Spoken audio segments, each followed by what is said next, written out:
Hello everyone, welcome back to my channel. And if today is your first time coming across this channel, my name is Rebecca. Please do not forget to click on that subscribe button and also turn on your notifications so you'll be the first to be notified whenever I upload new video. So in today's video, I will share with you how I make this rich, delicious plantain moi moi. So growing up, this is one of my favorite local food and we call it Emienki. Please stay tuned and keep watching. Here are the following ingredients. I have very ripe and unripe plantain. I have crayfish, red oil, dried mackerel fish and seasoning cube, red bay pepper, sweet pepper, Scotch bonnet pepper and onions. Steamer, stick. Then I have Alluminu Foil. So guys, this recipe is all about the process and the procedures, nothing like measurements or any other thing. So I'm not going to be talking too much. And to my old and new subscribers and to my viewers, thank you all so much for your support. Thank you so much for always coming back to watch my videos. I appreciate you guys a lot.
So right now we'll go ahead and place the steward stick into the pot. So with this process, you can use whatever you have, provided the moi moi is not placed into the pot directly. So this helps a lot. Then after that, I'll go ahead and add a little bit of water. I'm using this glass cup because it's very close to me. So to cook your plantain moi moi, whichever moi moi you are making, you can use aluminium foil, you can use plantain leaf, you can use containers. So make use of whichever one you have at that particular time.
So now we'll go ahead and place the plantain moi moi into the pot, then cover it to cook for 25 to 30 minutes.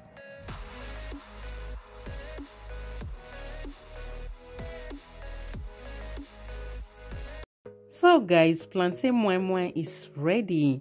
Yeah, I did the changes off camera. I packed the down ones to the up, then the up ones to the down, so that they will all cook together.